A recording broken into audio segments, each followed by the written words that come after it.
Welcome back. So, you made it through part 1. Impressive. But don't get too comfortable. The colony doesn't hand out happy endings. Every day is a fight for food, for ore, for your life. This time, we're diving deeper. More danger, more lies, and a lot more blood. So, would you still survive inside the barrier? Let's find out. Spoiler. Things aren't looking great. Chapter 5. Swamp Camp and Spiritual Madness. Where dreams bleed, gods lie, and the fog never lifts. Some seek power, some seek freedom, and some seek truth. You've heard whispers of the swamp camp, broken sentences muttered over smoky fires. They found something down there. The sleeper speaks to them. Don't eat the meat without boiling it first. Maybe you need answers. Maybe you need faith. Or maybe you've run out of options. So you head south. The journey through the swamp.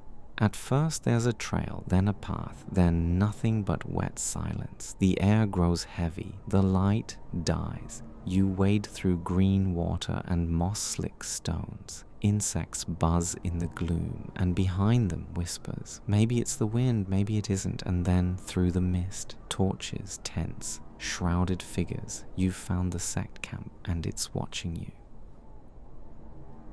First contact, novices and fog.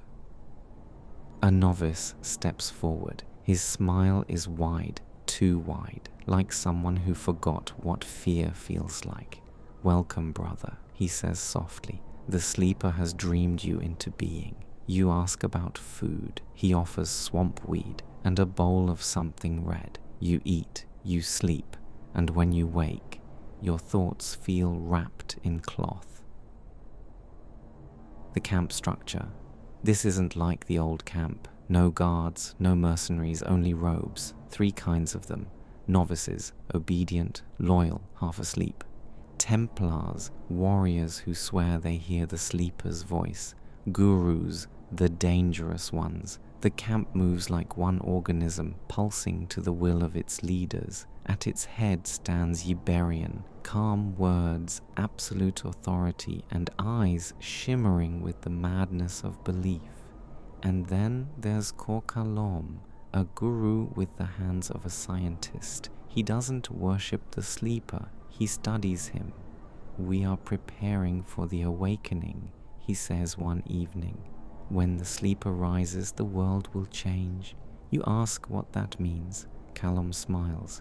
You'll see, and walks away. Life in the camp. Your days dissolve into fog and ritual. You sweep, you chant, you meditate, you roll swamp weed, you smoke it, you forget where you are. You learn to bow when a Templar passes. You learn never to question a guru twice. And you learn the prayers. The sleeper dreams beneath the stone. The sleeper sees beyond the flesh. The sleeper will awaken us all. At first the words mean nothing, then they mean everything. The ritual. One night they summon you, the inner circle, the great temple. Torches flicker, fog swallows the floor, and Baal Namib stands over a screaming novice. The sleeper demands blood, he says. The knife is curved. The chanting rises. You don't watch, but you hear it. The tearing, the silence. No one flinches, and the next day, no one speaks of it. Core Kalom's trust. Kalom takes an interest in you. You fetch herbs for him, leaves that stink of death. You help refine the green secretion of mine crawlers. The sleeper's gift lies in this ichor, he murmurs as it bubbles in the pot. You wonder if he's right, or just the smartest madman in the swamp. Doubt creeps in. You wake one night, cough in blood. Something moves in the mist, a shape, neither human nor beast. It speaks no language you know, but your spine understands every word. You scream. No one comes. The next day, Baal Tondrel smiles. You've been blessed, he says. The sleeper touched your mind. You don't feel blessed, you feel invaded. Faith here isn't belief, it's submission. You stop asking questions, you start obeying, because somewhere beneath this swamp, something is moving, something very old and very awake. Chapter 6. Survival by decision, where names weigh more than swords, and silence kills faster than blades. Weeks pass. Your wounds scab over. Your voice grows hoarse from lies. You eat without tasting. You walk without thinking. You don't ask, "Will I survive?" anymore. Now you ask, "Who must I betray to survive?" The three paths, fractured loyalties. You have three names on your tongue: Gomez, Lares, Iberion, the warlord, the smuggler, the prophet. Each has offered protection. Each has asked for something in return, and now each sends a message from the old camp. A shadow named Scatty finds you in the woods. Gomez wants eyes on the swamp camp, he says. Cor Colom's alchemy is getting out of hand. Find out what they're brewing, he smirks. Fail, and we say, you defected. Message from the new camp. A mercenary, one of Lee's men, intercepts you near the river. Satiras believes there's a traitor among the water mages, he says. Could be from the old camp, could be from the swamp. Then he grins. Find them quietly and don't die. That would be inconvenient. Message from the swamp camp. A Templar, face painted blood red, approaches during meditation. Baal Namib says the sleeper has spoken your name. We believe you were sent to fulfill his awakening. His voice drops to a whisper, but the sleeper dreams of blood. Are you ready to spill it? You nod, you don't remember why. Moral fork, the test, 3 errands, 3 traps. The old camp gives you a sealed message to deliver, one that could start a war if opened. The new camp wants you to poison a shipment bound for the castle.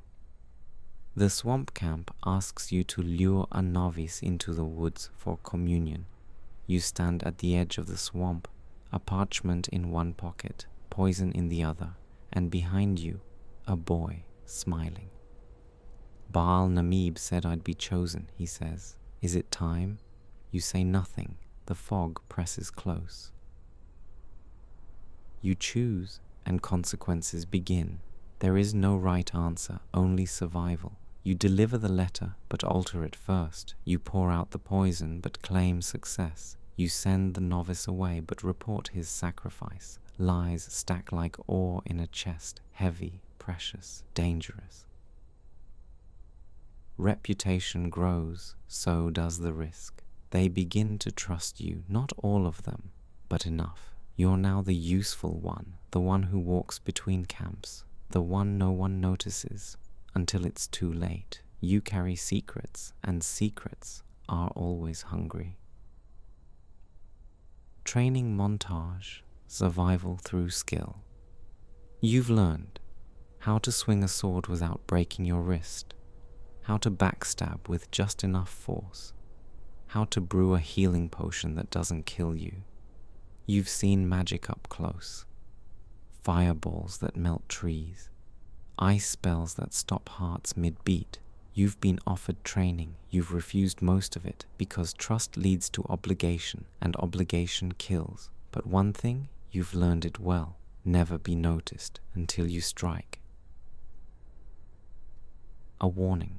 A man dies. They find him strung up between 2 trees. A sign hangs from his neck. He chose wrong. You ask nothing. That night, you leave your bedroll behind and sleep under a rock.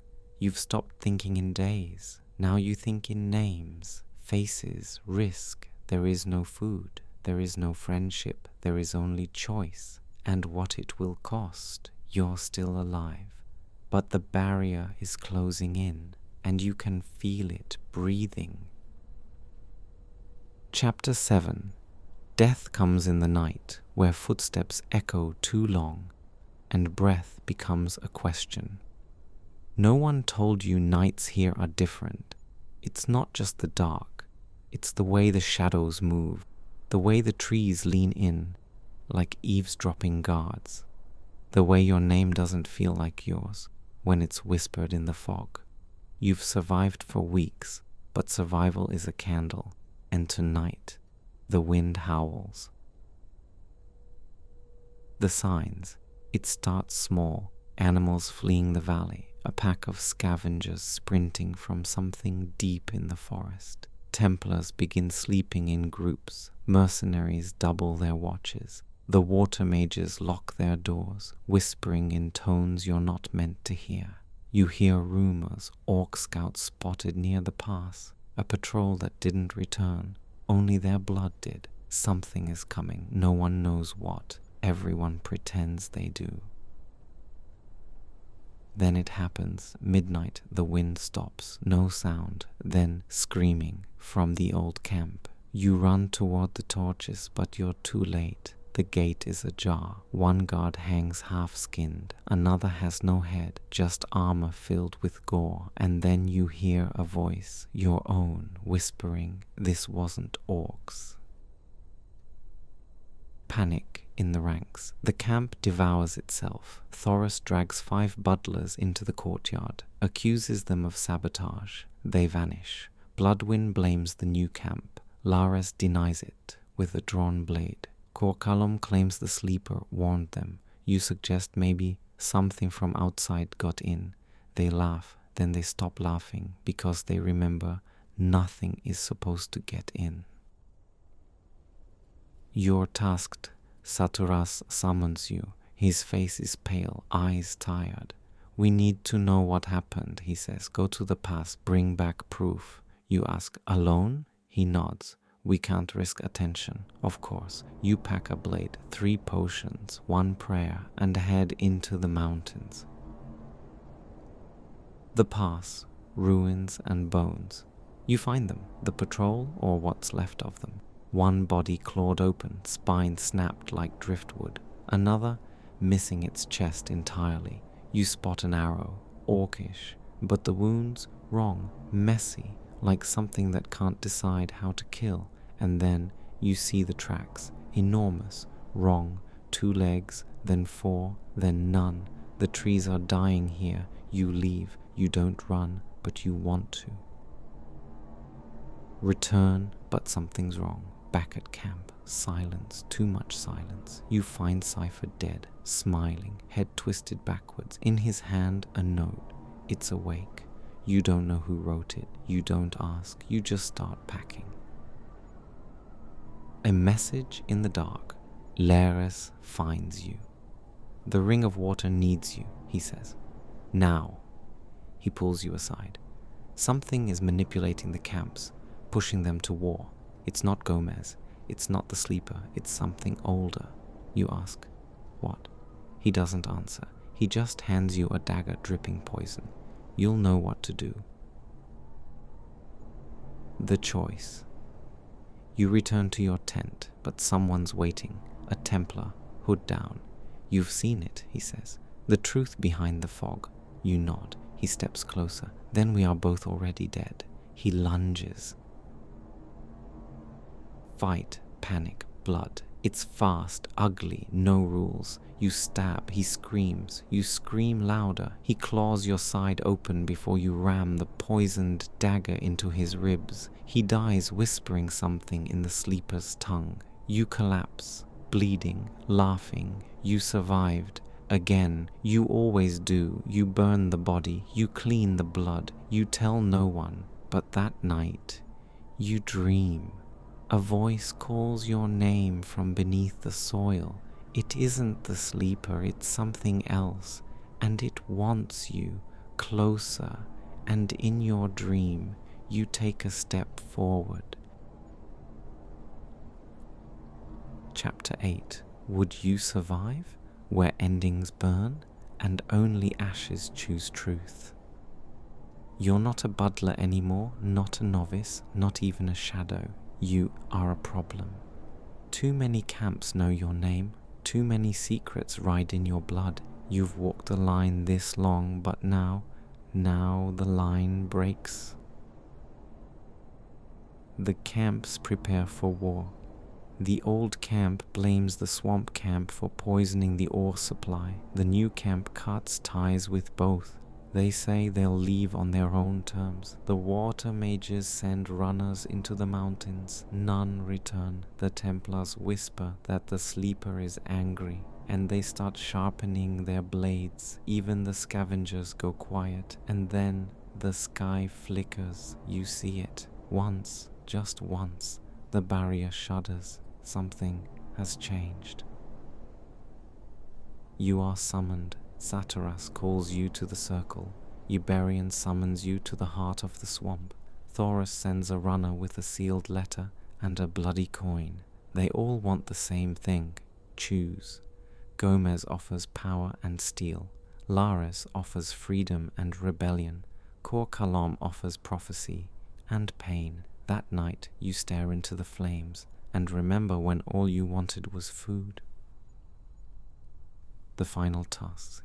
They tell you of a cave, an ancient ruin, older than the barrier, buried deep beneath the swamp. Inside, they say, lies a focused stone, untouched, untainted, power enough to shift the balance. All three camps want it. None dare send their own. You go alone.